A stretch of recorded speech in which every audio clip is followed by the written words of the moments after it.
The grand rotunda of the High Synod was not designed for silence, yet silence was the only thing that filled it. A suffocating, heavy blanket of dread that pressed against the crystalline spires and the bioluminescent tapestries hanging from the vaulted ceiling. Here, in the heart of the Cygnus Ascendancy, the air was usually alive with the melodic hum of debate, the harmonious exchange of high-concept philosophy, and the gentle chimes of consensus. Today, the air was stagnant, recycled too many times, tasting of ozone and fear. High Exarch Thalcora sat upon the obsidian throne, his multifaceted eyes dull and unblinking, fixed on the holographic projection floating in the center of the chamber. The image was grainy, distorted by the intense radiation of the border systems, but the shape was unmistakable. It was a monstrosity. It was an insult to the laws of physics, a jagged, asymmetric scar against the velvet backdrop of the void. It was the Terran relief force. Beside Thalcora, the murmurs began to rise again, a tide of disbelief and indignation flowing from the assembled delegates of the Galactic Concordat. The Sylvari, with their skin like polished marble, whispered in sharp, musical tones of disgust. The Krell, encased in their levitating environmental suits, emitted low, grinding bursts of static that signified deep offense. They had called for aid. They had sent a desperate, frantic transmission across the hyperlanes, begging for assistance against the encroachment of the null swarm, the biomechanical horror that was consuming the outer rim systems. They had expected the Terran Union to send their sleekest dreadnoughts, their shining paragons of kinetic weaponry, perhaps even the legendary White Fleet that had been rumored to patrol the Sol sector. Instead, the humans had sent this floating mountain of refuse. This abominable collection of welded wreckage that looked less like a warship and more like a graveyard given propulsion. "'Tis a mockery," hissed Counselor Vex of the Sylvari, his slender fingers gripping the edge of his podium until the stone cracked. "We face the annihilation of our species, the consumption of our worlds by the null swarm, and the humans send us their garbage. Look at it, High Exarch, look at the hull plating. It is mismatched. It is pitted with rust and corrosion. I see markings from 3 different dead civilizations welded together. They have not sent a fleet, they have sent a scavenger's haul." Vex turned his gaze back to the hologram, his expression one of profound betrayal. The ship, if it could even be called that, was immense, its scale defying the graceful aesthetics of the Concordat. It was a chaotic sphere of protruding girders, jagged antennae, and massive, blocky engines that leaked ionizing radiation into the surrounding space. It possessed no shields that the sensors could detect, only layers upon layers of dense, ablative armor, harvested from the debris fields of 1,000 forgotten battles. Thalcora raised a hand, the gesture slow and weary. "We have no other options, Counselor. The Concordat's fleets are shattered. The blockade at the Antares Gate has fallen. The null swarm will be here within 3 standard cycles. If the humans say this thing is a weapon, then we must pray to the old gods that they are correct, or at least that it is a large enough distraction to allow the evacuation ships to clear the gravity well." He spoke with the weight of a leader who had already written the eulogy for his civilization. He remembered the first time he had met a human, cycles ago. They were small, soft creatures, lacking natural armor or psychic resonance. They were tool users, tinkerers, obsessed with efficiency and durability over elegance. But this went beyond pragmatism. This was madness. The ship on the screen was named the Hephaestus, according to the transponder codes, but the data accompanying it was gibberish, energy readings that spiked off the charts and then vanished, mass displacement that fluctuated wildly. "Distraction," scoffed the Krell ambassador, his voice synthesized and harsh. "It is a tomb. The null swarm feeds on metal and biological matter alike. We have just delivered a feast to our executioners. The humans are mocking our desperation. They hoard their true technology and send us this scrap metal to die in." The Krell's sensory stalks twitched with agitation. "My scanners indicate that parts of that hull are made from unrefined ore, raw asteroids merely tethered together with magnetic cabling. There are sections of that ship that are depressurized, open to the vacuum. It is unfinished.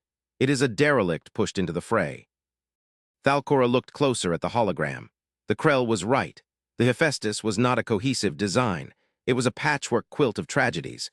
He could see the severed bow of a Drukhari raider welded to the flank of a mining barge. He recognized the shattered engine cowling of a Federation cruiser, Reperp. Ost as a hangar bay, it was as if the humans had swept through the greatest battlefields of the last century, gathered the bones of the dead, and fused them into a single, hulking revenant. It was ugly. It was terrifyingly ugly. But as Thalcora watched, he noticed something else. The ship was not silent. Even through the holographic display, the sensors were picking up a deep, rhythmic thrumming, a heartbeat that resonated through the vacuum. It was a sound that shouldn't exist in space, a vibration of such intensity that it transferred through the sensor arrays and rattled the very floor of the High Synod. "Open a channel," Thalcora commanded, his voice echoing through the chamber. "Let us speak to the architect of this vessel. Let us hear their excuse before the end comes." The communications officer, a young Silvari whose hands trembled over the console, nodded and initiated the sequence. The main view screen flickered, the static of the void clearing to reveal the bridge of the Hephaestus. The contrast was jarring. The Synod expected a military bridge, ordered and sterile. Instead, they saw a cavernous space that looked more like an industrial control room. Cables hung from the ceiling in tangled vines. Sparks showered down in the background as technicians in heavy, grease-stained exosuits welded plates to the deck. The lighting was dim, amber, and red, casting long shadows. And in the center, sitting in a chair that looked like it had been salvaged from a flight cockpit, sat Admiral Vance. She was an older human, her hair a steel gray that matched the hull of her ship, her face lined with the deep grooves of exhaustion and hard decisions. She wore a uniform that was functional, devoid of medals, the sleeves rolled up to reveal scarred arms. She held a mug of steaming liquid, looking at the camera with a calm, almost bored expression. "This is Admiral Vance of the Terran Union vessel Hephaestus," she said, her voice raspy, cutting through the sophisticated audio filters of the Synod. "We received your distress call, High Exarch. We are moving into position at the Lagrange point. Status of the enemy fleet." Thalcora stared at her, momentarily stunned by her casual demeanor. "Admiral," he began, trying to regain his composure. "The enemy fleet is immense. The Null Swarm comprises millions of autonomous drones and 3 Leviathan-class bioships. They have consumed the 7th Fleet. They have breached the orbital defenses. Admiral, I must be frank, we expected more. Your vessel, it appears to be damaged. Do you require repair drones before engaging?" Vance took a sip from her mug, her eyes narrowing slightly. A faint smile touched her lips, devoid of humor. "Damaged? No, Exarch, she's not damaged. She's historically dense." Vance tapped the console armrest. "And we didn't bring a fleet because you don't need a fleet. You need a wall, and we brought you the thickest wall we have. This isn't just a ship, Exarch. It's an accumulation of lessons learned." "It is scrap," shouted Counselor Vex, unable to contain himself. "It is a flying junk pile. You insult us, human. Do you intend to throw garbage at the Null Swarm until they choke? We are facing a threat that adapts to energy shields, that evolves to counter kinetic rounds. We needed your quantum lances, your singularity drivers. Instead, you bring this abomination made of rust." Vance did not flinch. She did not raise her voice. She merely looked at Vex until the alien looked away. "We learned a long time ago, Counselor, that pristine ships are fragile. Pretty ships break. Complex systems fail. When the Sol system was besieged 50 years ago, we ran out of alloys. We ran out of pristine factories. So we started building with what we had. We built with the wreckage of our enemies. We built with the ruins of our own cities." She leaned forward, the shadows on her face deepening. "You see scrap metal, I see density, I see mass. I see a hull so thick that no laser can burn through it before it diffuses. I see redundancy. You think this ship is unrefined? It's pure refinement. It is the refinement of survival." "And the weapon systems?" Thalcora asked, his voice barely a whisper. "We detect no main batteries, no launch tubes." "You wouldn't," Vance said. "We don't use standard batteries on the Hephaestus. We don't need to. We are the battery. Admiral Vance out." The screen went black before Thalcora could ask another question. The chamber erupted into chaos. The delegates were shouting, demanding the Terrans be ordered to leave, claiming that the presence of such a primitive vessel would only offend the cosmic balance. But Thalcora remained silent, watching the tactical display. The Hephaestus was moving. It did not move with grace. It lurched. The massive engines flared with a dirty, yellow light, spewing plasma that was unrefined and chaotic. The ship pushed itself between the fragile, crystalline homeworld of the Ascendancy and the approaching dark cloud of the Null Swarm. It was a dwarf planet of metal blocking out the stars. And then the sensors began to scream. "High Exarch, the Null Swarm has accelerated," the tactical officer cried out. "They detect the biomass and the metallic density of the Terran ship. They are swarming toward it. They are ignoring the planet." "Of course they are," Thalcora whispered. "It is the largest meal they have ever seen." The battle began not with a flash of light, but with a collision. The Null Swarm, a cloud of millions of metallic insectoid drones, slammed into the Hephaestus like a wave crashing against a cliff. The Synod watched in horror, expecting the human ship to disintegrate. They expected the patchwork hull to buckle, the welds to snap, the atmosphere to vent. But the Hephaestus did not buckle. It absorbed the impact. The drones tore at the outer layers, ripping away sheets of rusted metal, but beneath that layer was another and another. The ship was an onion of armor, miles deep. "They are boarding," the Krell ambassador analyzed, his voice shaking.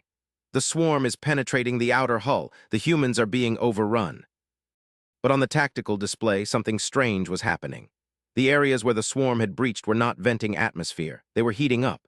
The internal sensors of the Hephaestus, which the humans had surprisingly allowed the Synod to access, showed the corridors of the outer shell. They were empty. There was no crew there. The outer 5 miles of the ship were solid wreckage, a labyrinth of razor-sharp metal, crushed passageways, and hydraulic traps. The swarm drones were tearing their way into a meat grinder that had no meat. "They are luring them in," Thalcora realized. "The ship is a trap." On the bridge of the Hephaestus, Admiral Vance watched the readouts. The red lights of hull breaches were flooding her screens, turning the room into a crimson warning zone. She didn't look worried. She looked like a mechanic listening to an engine turnover. "Density at 40%, her ops officer reported, a human with a cybernetic eye that whirred softly. "The swarm is embedding. They're trying to find the core." "Let them dig," Vance said, taking another sip of coffee. "Let them get nice and deep. Activate the reclamation protocols, Phase 1. Back in the Synod chamber, the aliens watched as the Hephaestus began to change. The scrap metal that made up its hull wasn't just welded, it was articulated. Huge sections of the hull, plates the size of cities, began to shift. The ship wasn't static, it was a fluid mechanism of debris. Like a grinding stone, the outer layers began to rotate in opposite directions. The screech of metal on metal was transmitted through the void on broad-spectrum radio. A scream of industrial violence that made the Sylvari cover their sensitive ears. The swarm drones trapped inside the outer layers were crushed. Millions of them. They were ground into paste, their refined alloys and biological components smeared between the layers of ancient starship armor. The Hephaestus was literally chewing its enemy. "By the void," whispered Vex. "It is not a warship, it is a compactor." "Phase 2, Vance ordered on the bridge. Magnetics." The ship suddenly pulsed. The gravity generators, buried deep within the core of the debris moon, reversed polarity. The crushed remains of the swarm drones weren't ejected. They were pulled tighter against the hull. The Hephaestus was growing. It was taking the enemy's mass and adding it to its own armor. The scrap metal war machine was harvesting the enemy fleet to repair its own ablative shielding. But the Leviathans were coming. The 3 massive bioships, each the size of a small moon, slowed their approach. They possessed a hive intelligence, and they realized that their drones were being consumed. They began to charge their primary weapons, spinal biocannons capable of cracking planetary crusts. "They are targeting the core," the tactical officer in the Synod shouted. "The Leviathans are firing." 3 beams of concentrated plasma, green and sick-looking, erupted from the Leviathans. They struck the Hephaestus simultaneously. The impact was blinding. The outer layers of the human ship vaporized instantly, turning the scrap metal into a cloud of molten slag. The force of the blast pushed the massive vessel backward, its engines straining against the onslaught. "It is over," Vex said, bowing his head. "No material can withstand that thermal output. They have melted the shield." The smoke cleared. The front face of the Hephaestus was glowing cherry red, a massive scar of molten metal, but the ship was still there. The beam had burned through 10 miles of wreckage, but it hadn't reached the center. And as the metal cooled, it fused. The damage had only made the front armor a solid, unified plate of ultra-dense slag. "Heat levels critical in sectors 4 through 9, the ops officer said to Vance. "We've lost the forward sensor array. Armor integrity is actually higher." The slag hardened into a zero-porosity shield. Vance nodded. "Good, they've given us the thermal energy we needed. We were running a bit cold. Route that heat into the capacitors, all of it. Drain the hull heat into the main weapon." "The main weapon?" Thalcora asked, watching the telemetry. "What weapon? We still see no gun ports." The Hephaestus began to groan. The sound was different this time, deeper, resonant, a vibration that felt like the universe itself was stretching. The massive, jagged opening at the front of the ship, which looked like a cave mouth formed of torn metal, began to widen. The debris shifted, retracting to reveal a darkness deeper than space. "They aren't firing energy," Thalcora realized, his mind racing to comprehend the readings. The mass reading, it's spiking to infinity. They have a singularity in there. Vance's voice cut through the comms, addressing the Leviathans directly, though they could not understand her. You think you know consumption? You think because you eat worlds you understand hunger? We are humanity. We consumed our own planet to reach the stars. We consumed our fear to survive the dark. And now we're going to consume you. Release the anchor, Vance ordered. The Hephaestus did not fire a beam. It fired a law of physics. The containment field in the center of the ship dropped for a microsecond. Inside the core of the scrap moon was a captive micro-black hole, harvested from a collapsing star system, held in place by magnetic fields generated by the sheer mass of the surrounding metal. When the field dropped, the gravity well shifted. The three Leviathans were not hit by a projectile. They were grabbed. Space itself folded around the Hephaestus. The massive bioships, unable to fight the sudden, localized gravitational shear, were dragged forward. Their engines screamed, their biological hulls stretching and tearing. They were pulled not into a collision, but into the mouth of the scrap ship. The Hephaestus opened like a metallic flower, revealing rows of grinding gears the size of continents, magnetic crushers and plasma cutters. The Leviathans were dragged into the maw. The Synod Watchers stared in paralyzed silence as the first Leviathan was pulled into the grinding mechanism. It was brutal, industrial, and slow. The bioship was torn apart, its organic components separated from its metallic ones by magnetic filters. It is recycling them, the Krell ambassador malfunctioned, his synthesizer looping the word. Recycling, recycling. As the Leviathans died, their energy reserves ruptured, detonating inside the Hephaestus. The human ship shook violently. Explosions blossomed across its surface, blowing chunks of scrap metal into space. Debris rained down on the planet's atmosphere, burning up like meteor showers. She's breaking apart, the Sylvari cried. The internal stress is too high. On the bridge, sparks were no longer just a background detail, they were a firestorm. Vance was bleeding from a cut on her forehead. Hold it together, she roared. Divert power to the structural integrity fields, weld the spine. I don't care if you have to go out there and hold it with your bare hands, keep the keel intact. The ship groaned, a sound of dying metal. It had eaten the enemy, but the meal was fighting back. The remaining null swarm drones, seeing their motherships consumed, went into a frenzy, diving into the open wounds of the Hephaestus. Admiral, the ops officer shouted, the core containment is destabilizing. The black hole is waking up. If we don't dump the mass, we'll implode. Vance looked at the tactical map. The null swarm was broken, their command structure gone, but the explosion of the Hephaestus would take the alien homeworld with it. A black hole rupture this close to a planet would strip its atmosphere. We can't vent here, Vance said, her voice dropping to a calm, steel whisper. We have to jump. Jump, the pilot looked at her with wide eyes. Admiral, the drive is built from 3 different FTL systems patched together with copper wire and hope. If we jump with this much mass instability, we won't arrive anywhere. We'll just cease. Vance looked at the screen at the beautiful, crystalline world of the Ascendancy. She saw the fear in the council chamber, the arrogance that had turned to awe. She didn't like them much. They were pompous and slow to act, but they were alive, and that was the job. Engage the drive, Vance said. Get us clear of the system, anywhere deep. Just get this bomb away from the civilians. Aye, Admiral. The Hephaestus began to glow with a sickly, violet light. The space around it distorted. The scrap metal hull began to vibrate so fast it blurred. They are leaving, Thalcora whispered. They are saving us. Exarch, the comms officer shouted. Incoming transmission from the Hephaestus. It is a data burst, a massive package. Put it on. Screen. Vance's face appeared one last time. She looked tired but triumphant. She raised her mug in a toast. We're taking the trash out, Exarch. Do me a favor. The blueprints for this ship are in the data package. It's ugly. It's dirty, but it works. If we don't come back, build another one, use our wreckage. We won't mind. That's what we're for. The screen cut to static. Outside, the Hephaestus vanished. It didn't streak away like a normal ship.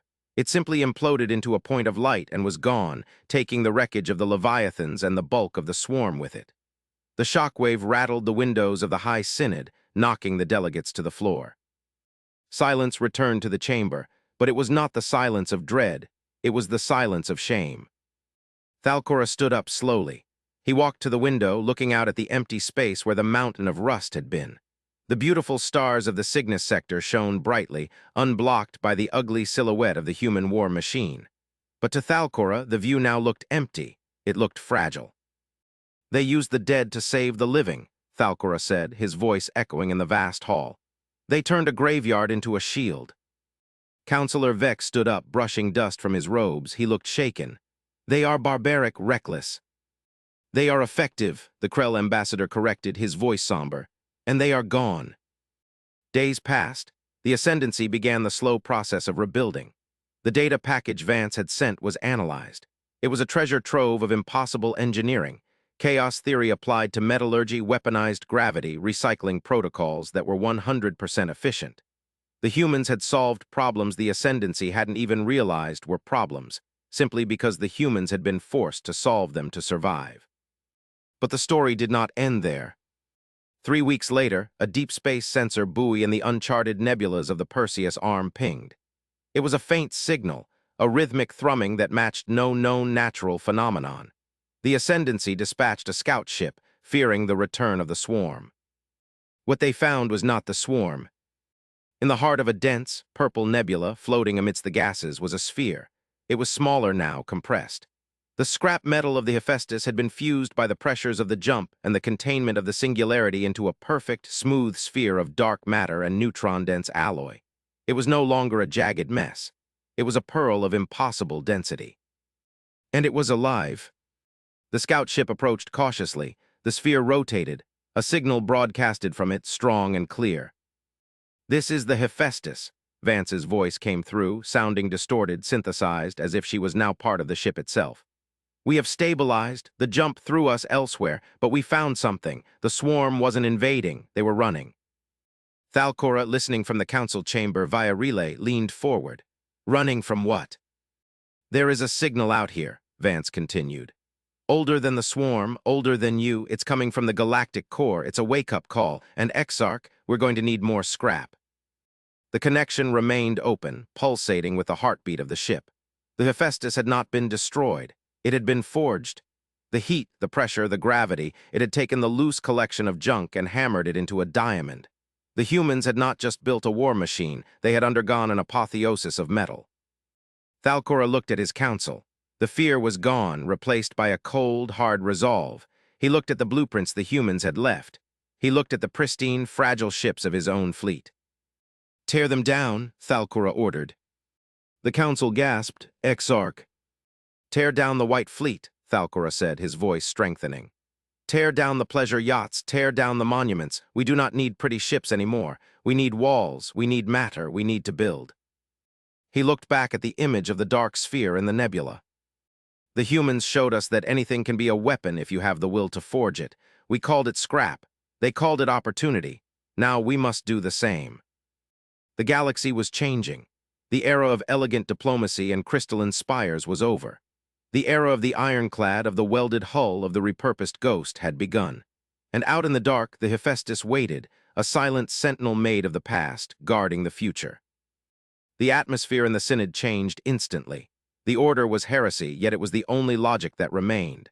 The Krell ambassador was the first to move. He tapped a command into his console. "I am authorizing the decommissioning of the Krell trade spire. It contains 4 million tons of refined durasteel. It will serve better as armor plating." One by one, the other delegates followed. It was a somber moment, the voluntary dismantling of their golden age to prepare for the Iron Age to come. But they did it with a newfound respect. They realized that the humans had not been scavenging because they were poor. They had been scavenging because they were preparing. They had seen the storm coming long before the Ascendancy, and they had been building their umbrella out of whatever they could find. Deep in the nebula, aboard the transformed Hephaestus, Admiral Vance, or the consciousness that remained of her, watched the sensors. Her body was in stasis, healed by the medical nanites the ship had synthesized from the consumed bioships, but her mind was plugged into the core.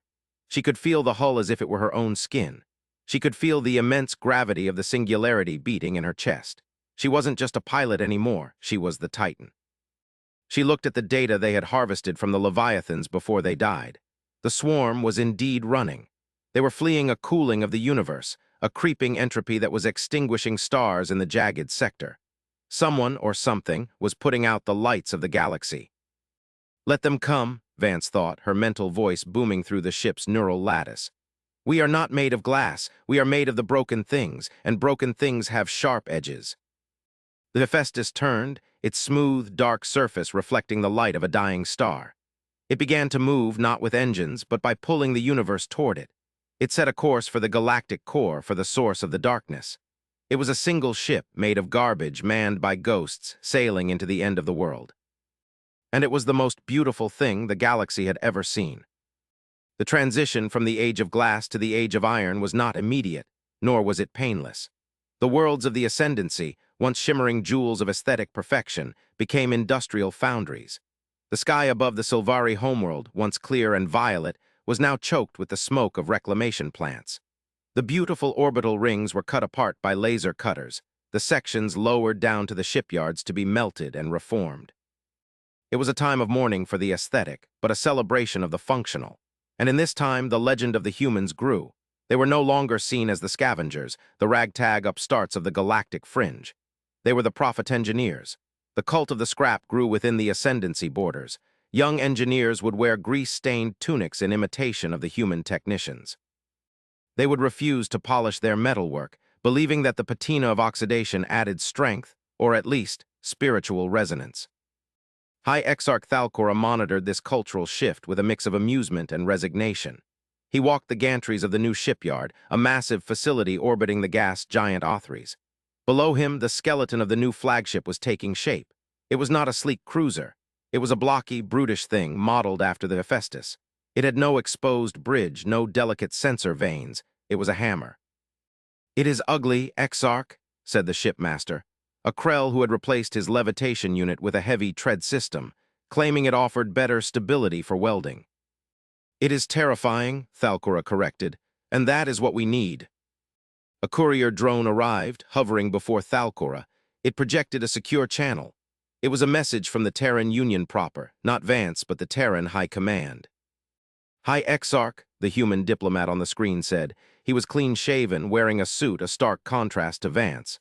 "We understand you have adopted the Vance doctrine." "We have," Thalcora replied. "We are preparing for the threat she identified." The diplomat sighed. "Vance is a special case. She represents a faction of humanity that believes in the intrinsic value of the discarded. We call them the Reclaimers. They don't just build ships, they build philosophies. But we have received her data. The threat is real. We are sending the rest of the fleet." "The White Fleet?" Thalcora asked. "No," the diplomat smiled grimly. "The White Fleet is for parades, Exarch. We are sending the Boneyard Fleet." Thalcora felt a chill. The Boneyard. Every ship that was too old to fly, too damaged to repair, too radioactive to scrap. We kept them. We lashed them together.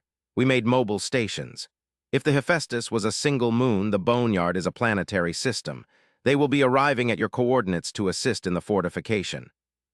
"We will welcome them," Thalcora said, bowing his head. "We will clear the lanes." When the Boneyard fleet arrived, it eclipsed the sun. It was a procession of history. There were colony ships from the first Exodus, their hulls pitted by centuries of micrometeors. There were battleships from the Civil Wars, their railguns silent but their armor thick. There were freighters, tugs, mining platforms, all tethered together, all modified with massive engines and weapon emplacements. It was a migration of metal. And leading them was a TR. Transmission repeating on a loop. It was not a military code. It was a poem, an old human text that the translation matrix struggled to parse. "Not marble nor this,"